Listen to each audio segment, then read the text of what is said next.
নমস্কার, নিউজ 18 বাংলা ডিজিটালে আপনাদের প্রত্যেককে স্বাগত জানাই। আপনাদের সঙ্গে রয়েছে আমি তমশ্রী। আজ অত্যন্ত গুরুত্বপূর্ণ একটা বিষয় নিয়ে আলোচনা করব আপনাদের সঙ্গে। মোবাইল, এটা এখন আর নেসেসিটি নয়, বরং নেসেসারি। 8 থেকে 80 প্রত্যেকের হাতেই এখন স্মার্টফোন।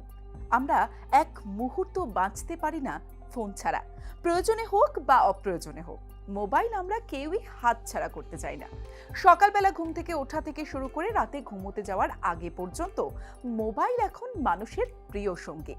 কিন্তু ইয়ং জেনারেশনের কাছে রাতে মোবাইল ব্যবহার করার শতাংশ অনেক বেশি সারাদিনের তুলনায়। আপনি কি ঘুমানোর সময় মোবাইল সঙ্গে রাখেন? মাথার পাশে ফোন রেখে ঘুমন? অনেকে আবার বালিশের নিচেও ফোন রেখে ঘুমন। সমীক্ষায় বলা হয়েছে 65% প্রাপ্তবয়স্ক এবং 90% কিশোর কিশোরী এই ফোন পাশে নিয়েই ঘুমন। আপনি জানেন এতেই আপনি বড় বিপদ ডেকে আনছেন? জানেন কি মাথার পাশে মোবাইল রেখে ঘুমানো কতটা বিপজ্জনক? জানেন কি ঘুমানোর সময় মোবাইল ফোন কত দূরে রাখা উচিত? মাথার পাশে ফোন রেখে ঘুমোলে বেশ কয়েকটি সমস্যা দেখা দিতে পারে। একাধিক গবেষণা প্রতিবেদন অনুসারে মোবাইলের প্রতি আসক্তি ধীরে ধীরে আমাদের শেষ করে দিচ্ছে। বিশেষত যারা মাথার কাছে ফোন রেখে ঘুমোতে যান, তাদের আয়ু তো চোখে পড়ার মতো কমছে। এর পেছনে মূল কারণ হলো রেডিয়েশন। মোবাইল ফোনে ক্ষতিকর রেডিয়েশন থাকে, যা ক্রমাগত নির্গত হয়। এর প্রভাব মানুষের মস্তিষ্কের জন্য ক্ষতিকর, যেমন মাথা ব্যথা, পেশিতে ব্যথা এবং অন্যান্য অনেক স্বাস্থ্য সংক্রান্ত রোগ হয়। বিশ্ব স্বাস্থ্য সংস্থার মতে ফোনের থেকে যে রশ্মি নির্গত হয়, সেখান থেকে হতে পারে গ্লিওমা, এক ধরনের মস্তিষ্কের ক্যান্সার। মোবাইল ফোন থেকে নির্গত নীল আলো ঘুমের হরমোন নষ্ট করে। এটি শরীরের ঘড়িতে ব্যাঘাত ঘটায়, যার ফলে ঘুমোতে অসুবিধা হয়। ফোনের তাপমাত্রা মাথায় তাপমাত্রা বৃদ্ধি করতে পারে, যা মাথা ব্যথার কারণ হতে পারে। অনেকেই ফেসবুক চালাতে চালাতে ফোন চালু রেখেই ঘুমিয়ে যান।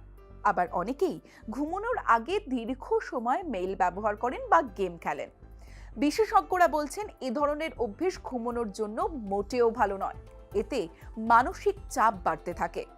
গবেষকরা বলছেন রাতে ঘুমানোর সময় শরীরের কাছাকাছি মোবাইল ফোন রাখা অত্যন্ত বিপজ্জনক, কারণ মোবাইলের ব্যাটারি থেকে 100টি গ্যাস নির্গত হয়, যেগুলো মানব শরীরের জন্য অত্যন্ত ক্ষতিকর। এই সমস্ত গ্যাসের মধ্যে রয়েছে কার্বন মনোক্সাইডের মতো বিষাক্ত গ্যাসও। এই কার্বন মনোক্সাইড যদি অতিমাত্রায় শরীরে প্রবেশ করে, তাহলে মানুষের মৃত্যু পর্যন্ত হতে পারে। এবার আপনাদের জানাই রাতে ফোন ব্যবহারের নেশা কিভাবে ছাড়বেন। মোবাইল ফোনকে বিছানা থেকে অন্তত 3 ফুট দূরে রাখলে বিপজ্জনক রেডিয়েশন এড়ানো যায়। নাম্বার 2, যদি মোবাইল ফোনের আসক্তি থেকে মুক্তি পেতে চান, তাহলে রাতে ফোন সাইলেন্ট করুন। নাম্বার 3, মোবাইল ফোনের আসক্তি থেকে মুক্তি পেতে বই পড়া শুরু করুন। নাম্বার 4, আপনি কতক্ষণ মোবাইল ফোন ব্যবহার করবেন তার একটি দৈনন্দিন রুটিন তৈরি করুন। নাম্বার 5, যদি মনে হয় গুরুত্বপূর্ণ কোনো ফোন আসতে পারে, তাহলে মোবাইলটি বিছানা থেকে দূরে রাখুন। নাম্বার 6, অ্যালার্মের জন্য ফোন নয়, ঘড়ি ব্যবহার করুন। ফোন অত্যন্ত দরকারি, আমরা প্রত্যেকেই জানি, তবে দিনের বেলায় কাছে রাখুন, ঘুমানোর সময় কাছে রাখবেন না। ফোন দূরে রাখুন, সুস্থ থাকুন আপনি।